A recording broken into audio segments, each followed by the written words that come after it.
Welcome to Carepod, a safe place to educate, inspire, and renew the caregiver. Listen in with our host, Dr. Kipley Bell, as she interviews different experts along the caregiving journey.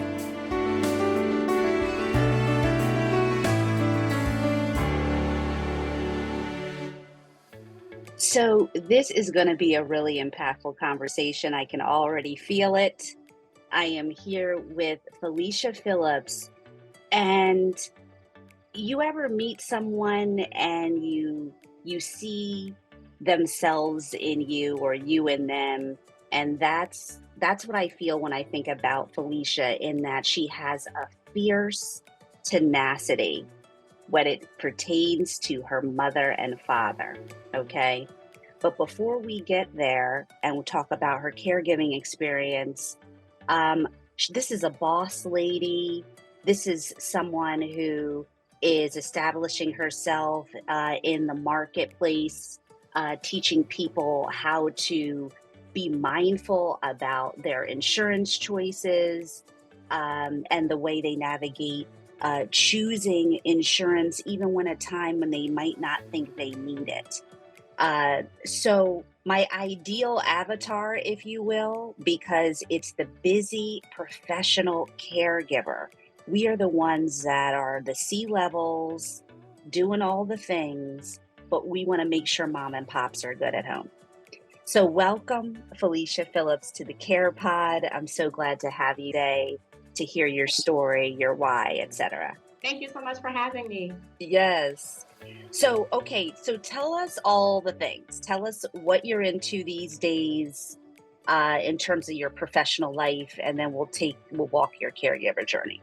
All right. Well, as you probably know, as a caregiver, my professional life and caregiving are so intertwined that it is absolutely impossible to talk about one without the other. So what I'm doing right now is different from what I was doing 2 years ago, which is different from what I was doing 4 years ago. And so I've been on this really incredible, scary, frustrating, rewarding, exciting, sometimes depressing, if I'm very honest, journey as a caregiver. So right now, I am actually a licensed financial services professional. I help individuals, families, and businesses to grow, protect, and save money and create wealth for themselves.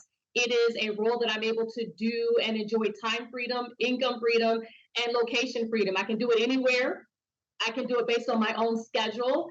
And I can actually make money, which is really important for caregivers who oftentimes have to either stop working, my case, to care for their loved ones, or cut back on hours to care for loved ones, or dish out a whole bunch of money to help loved ones financially. And so I went from working in healthcare, marketing and communications, and then later on marketing and communications for a nonprofit, full-time as a head of marketing, head of communication, like I said, being this boss lady, working a full-time job, to being at home and caring for my parents. I eventually I made a decision to quit my job and position myself to better care for my parents. And so when I did that, initially it was just short term. We were also relocating. And so I said, I'm not going to look for a job, as soon as we relocate from Philadelphia to Atlanta. I'm going to get in here and kind of see the flow with my parents and see if I'm able. And once we moved and I moved them in, and then they started to deteriorate just a little bit more, it was very clear that I could not work the traditional 9-to-5 job that I've become accustomed to. And honestly, at my level in my career, it wasn't 9-to-5, right? It meant working early weekends and all of those things. And I knew there was no way that I was going to be able to maintain that and my sanity and properly care for my parents. And so that was the birth of these entrepreneurial efforts. And so the licensed financial services professional is my newest endeavor. I absolutely love it. And you'll see as we talk, it's really still intertwined with caregiving. And then prior to that, when my mother first came to live with me, I helped her to lose 66 pounds and reverse her diabetes and a host of other things that led me to go out and get certified as a nutritional coach and a trainer. And so I launched a business, the Fat to Fit Academy, back in 2020. And so I also work with individuals, men and women, to help them lose weight, to help them lead a healthier lifestyle, etc. Both of these entrepreneurial efforts are really the fruits of being a caregiver. Because listen, entrepreneurship is not for the faint of heart. And I never wanted it. I was comfortable making my figures. I was comfortable with my 4 weeks of vacation, right?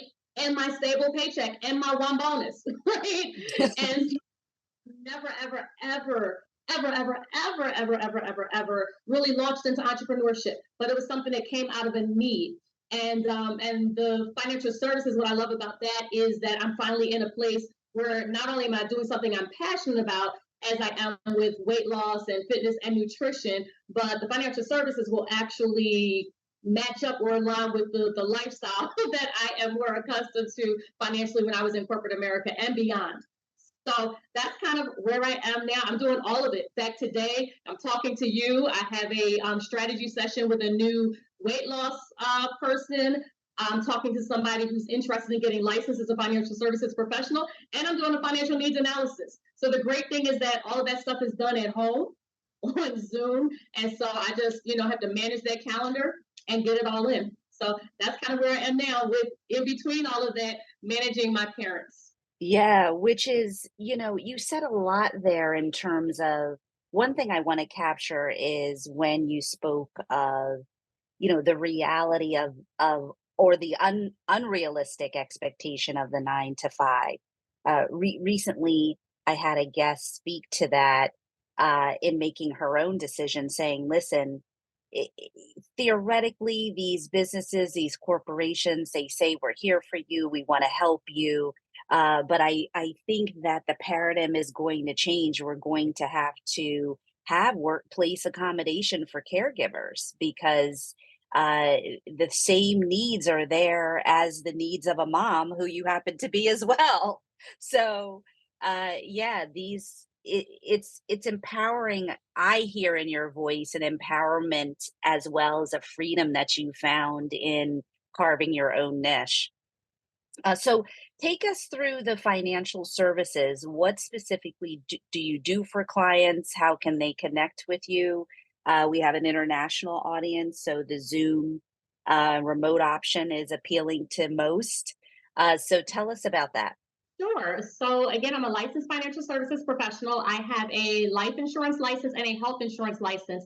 And what I do at the crux of it is provide financial literacy and education, again, to individuals, families, and businesses to help them to create wealth and to grow, protect, and save their money. Oftentimes people think of insurance, and so they may think I'm running around knocking on people's doors and saying, you need to get insurance.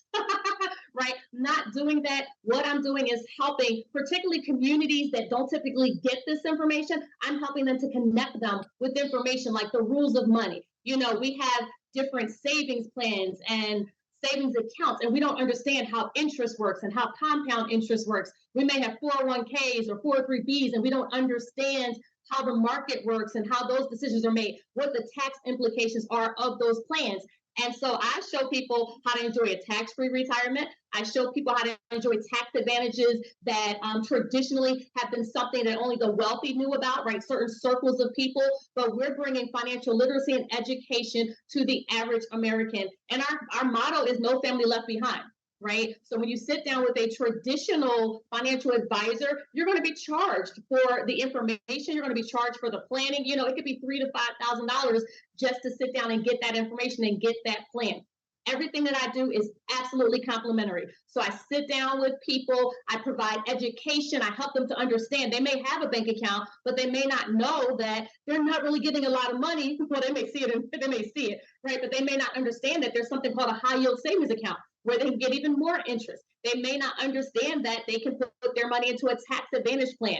They may not understand that there are policies that allow you to pull out cash value as far as life insurance. So I have clients that I'm helping to fund college for their children. It's so amazing when you start as soon as the baby is born, right? It is just a beautiful thing to know that college will be paid for. And guess what? They'll even have a nest egg when they retire. So I help with that. I do long-term care, right? I'm an advocate, and this is such a perfect place to talk about this, for long-term care and talking about that because people sort of get caught off guard, like I did with caregiving.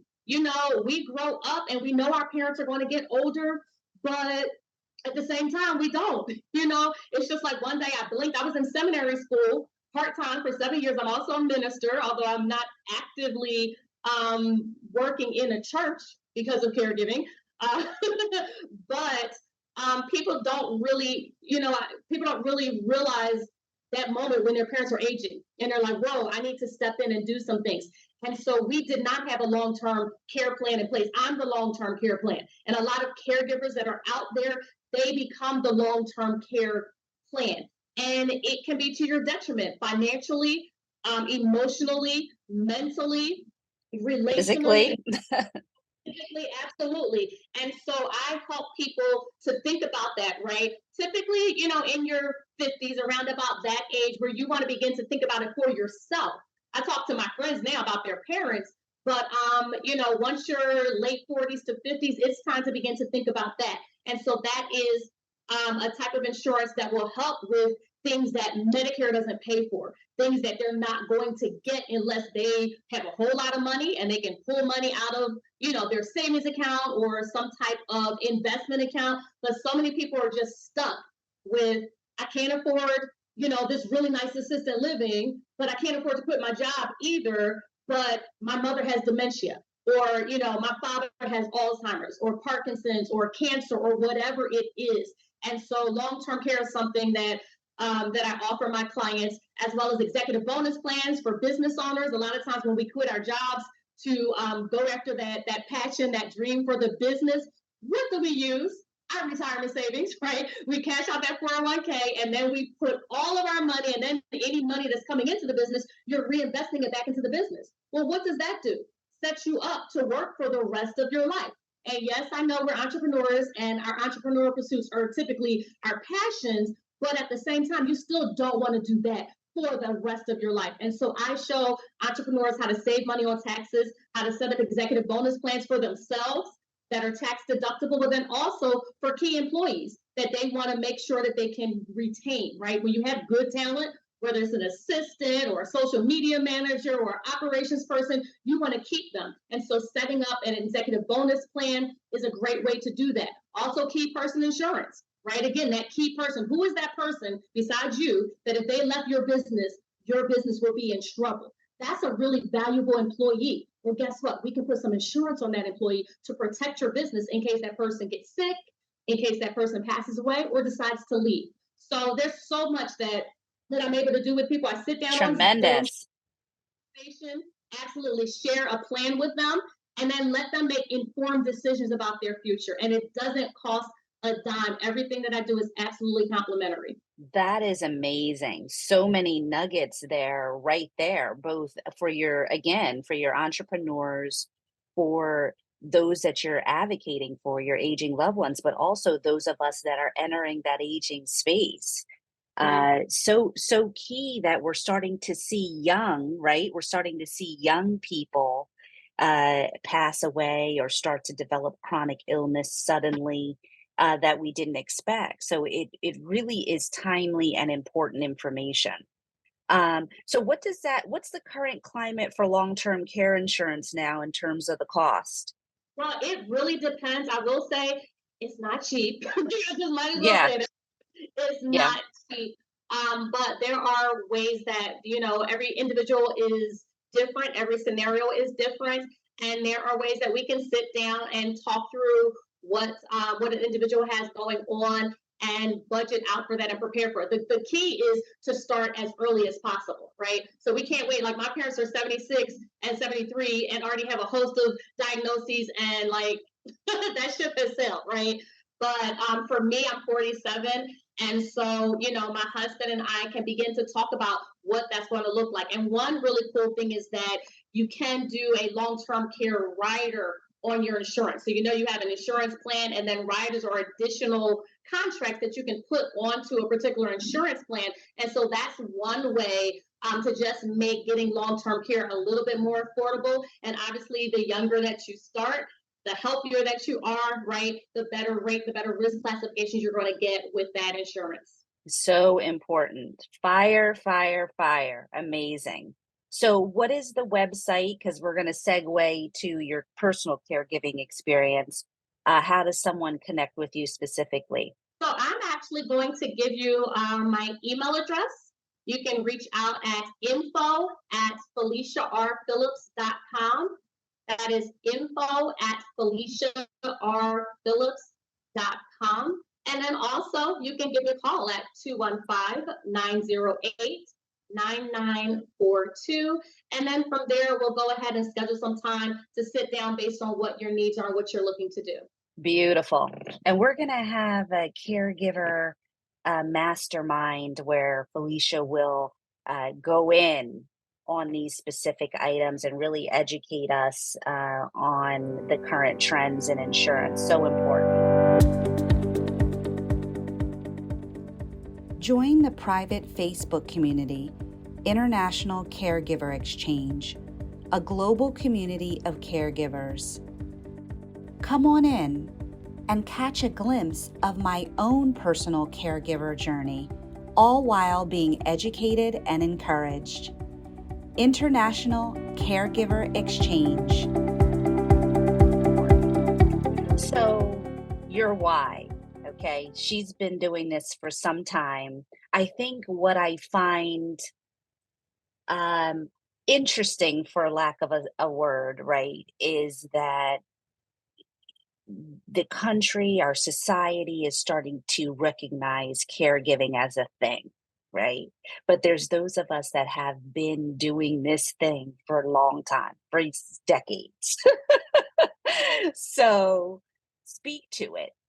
Speak to when life turned you into a caregiver, and your why, what keeps you going, uh, how you energize yourself to advocate for your parents, etc. So I'm going to be very honest, and I'll tell you guys, if you want to follow me on Facebook, I am at FRP Speaks on Facebook, Instagram, Twitter, and Threads. I talk primarily about my parents and caregiving on Facebook. In fact, we actually have a dedicated Facebook page called Hanging with the Elderly, so you can follow at Hanging with the Elderly on Instagram and Facebook, as well as YouTube. Saying all of that to say that I am very, very honest, authentic, transparent about my caregiving journey. And some people have a problem with that and just have to get over it. Because I'm going to be real. I didn't want to do this. And oftentimes I don't like doing it. And I've talked to tons of other caregivers, and people have talked about the joy and the fulfillment that they found in caregiving. And I have moments when I feel that, but I have a whole lot of moments when I absolutely hate it. And I'm like, I don't know what joy they felt, because this is crazy. And in fact, instead of feeling this joy and this honor to care for my parents, I have felt trapped. And I'm just being very, very honest, because somebody needs to hear it. So Yeah. It wasn't a joy. It was, I have no other choice because nobody else is available to do this. So I don't like this. I hate this. Don't want to do it. But I have to do it. So that's a little bit of it. But how it happened for me was because there was nobody out there that I saw like me talking about caregiving and showing the highs and the lows, the good and the bad, and everything that was involved in caregiving. And so I fell into caregiving accidentally. We literally thought that we were just helping my parents. My mother had been in and out of the hospital every 6 months for about a 2-year period, and she lived 45 minutes away from our home. And so we were having to run, to their house and the hospitals and all of that stuff. And so we came up with an idea, my husband and I, to move my parents closer to us. Our house at the time was too small to accommodate all of us. We would have killed each other. And so we talked to them and asked if they would be willing to move into an apartment near our house. And so that was the start of it. And at that time, I thought my mother had diabetes.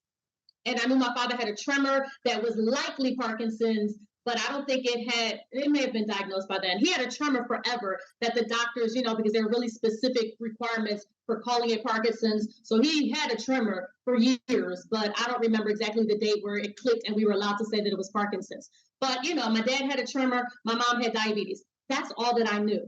And so I thought we were going to move them closer to our home and just be able to be closer if they needed, help with groceries or laundry or that sort of thing. Had no idea my father had stopped working. Had no idea at the time that Parkinson's is not just a disorder that impacts movement. It impacts your brain. It can cause dementia. In my father's case, it did. So he has Parkinson's related dementia and other things that are not just physical. And then my mother, who I thought just had diabetes, as I began to, get involved in their healthcare and go to their doctor's appointments, one thing after another that stressed me out, which is why I didn't go back to work after we moved, because I was in a new job, in a new role, and in like my first 6 months of this new job, and going to all these doctor's appointments with my mother, who I later found out at each appointment had diabetes, hypertension, obesity, sleep apnea. What else? Then we went to another neurologist, and she was diagnosed with vascular dementia and Alzheimer's.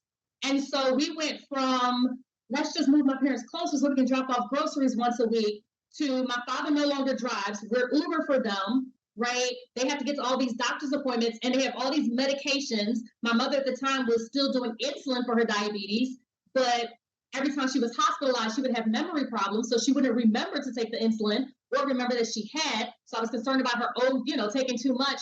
It was just a whole lot. Oh my goodness. Double whammy. Double whammy. For all of that. And it was just that period. I bless God for my employer, because had it been my employer before that particular job, they would have fired me.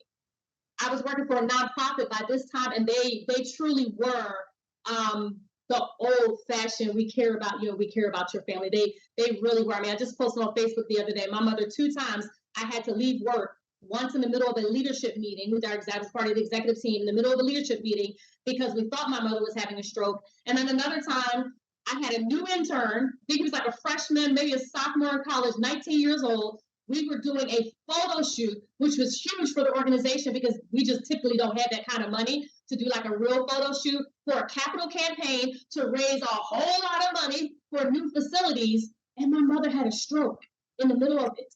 And wow. I went to the studio with my intern in charge to run home to my mother, who then had to be helicoptered to a hospital because she was having a stroke. So I'm probably so far off of the original question that you asked. No. But I think that's what it is. It's the resilience. I think, have you looked yourself in the mirror and said, wow, I am a resilient, fierce, tenacious woman caregiver. And I don't think I did. Like it's trauma. It's caregiver trauma, really, and to walk through each day. For me, I haven't had those extremes as persistently as yourself with my own mother, but that constant fear in the back of your head, when is the floor gonna go? When am I gonna get the call? Is there gonna be an issue? And so it is constantly managing that trauma and taking your own pulse to say, you know what? And I think that we need to say that to one another, that, I think that's really a large reason of my why, frankly, that I brought you here to say, I see you. I see you. I see how you are honoring your parents in times when life lifed and you really did what to. I mean, that's really raw and honest and transparent. That's transparent leadership, for real. It's transparent leadership. So if no one tells you, I'm telling you, because it's important that we're walking around boss ladies, handling the business, doing all the things.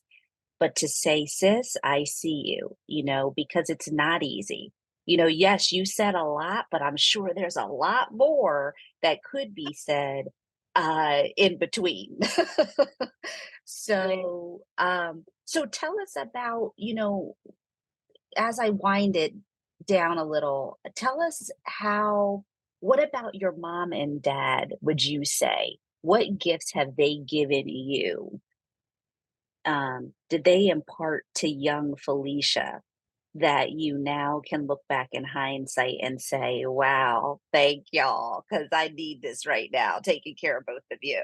So I think that, so my father was the traditional provider. So my father worked and worked and worked and provided, and honestly still provides, because my parents are sitting really nice compared to some other, seniors that really are struggling. While no, they don't have $12,000 to go to assisted living facility, but my father worked hard to really allow them to enjoy this phase of their life. So that was kind of my father. So I look at like my husband and my girls, they're really close, as in like they talk to each other and share information and just are really different from my father. So it's not that I'm not close to my father, but like my dad was like he drove me places. My mother didn't have a driver's license, never drove. So my dad was my transportation. He worked shift work. So he was always there for my basketball games. He was there for my oratorical contest. When my mother was at work, my dad was there. He told me to take the shot. I was playing basketball, and when I would go to shoot, they would try to block it. So I would stop, and he pushed me through that. Go ahead, get the foul, do whatever you need to do, like take the shot. So love that about my father. He picked me up from school every day. If I left the classroom on time, then he took me to the playground. So those are memories of my father.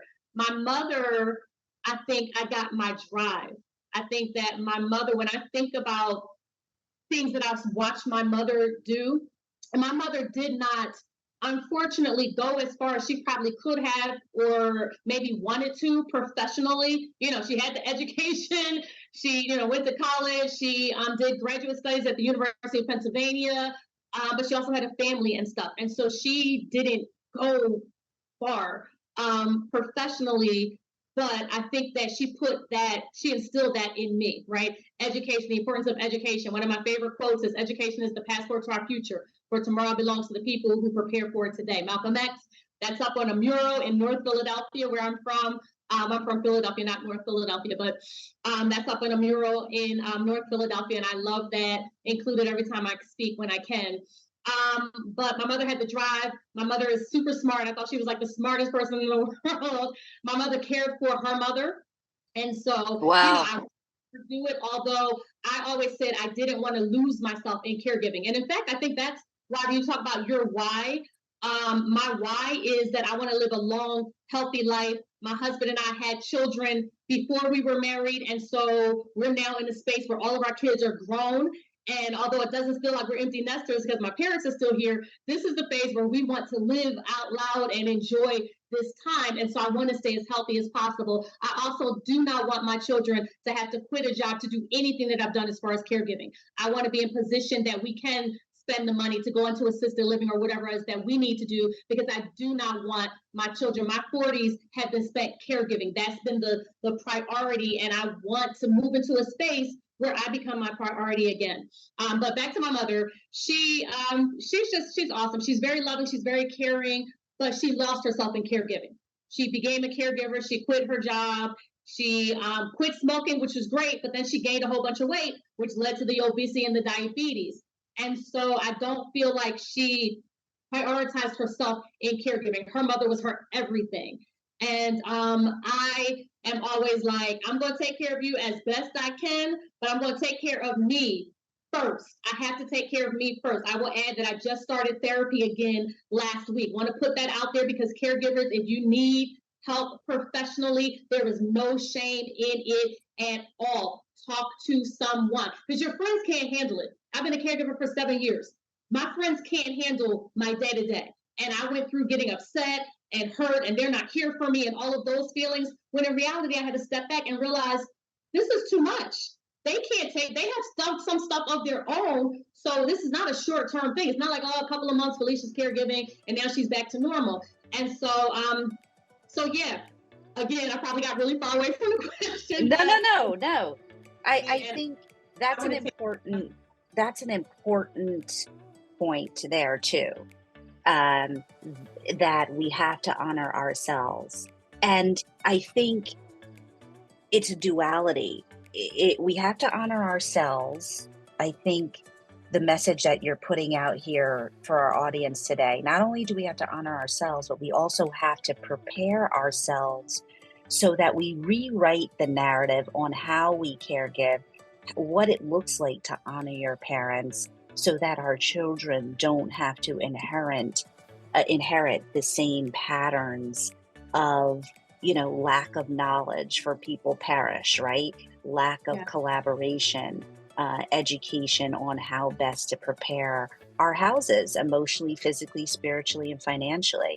So I think, yes, you have really brought both of those messages home today for us through your journey, through honoring your parents, as well as continuing to honor yourself by taking what you've learned as a caregiver into the marketplace. Yeah. So now helping others to create legacy through their own financial journey. So awesome. I love it. I love it. And I'm so happy to have you share your story and to be able to collaborate with you on further projects as well. So stay tuned for more Felicia Phillips in the house. And thank you so much again for being with us today. Thank you. Great information right from the source. For more information on how to caregive like a boss, check out impactfulcaregiving.com. Want to be a guest on the show? Contact us at Carepod at impactfulcaregiving.com.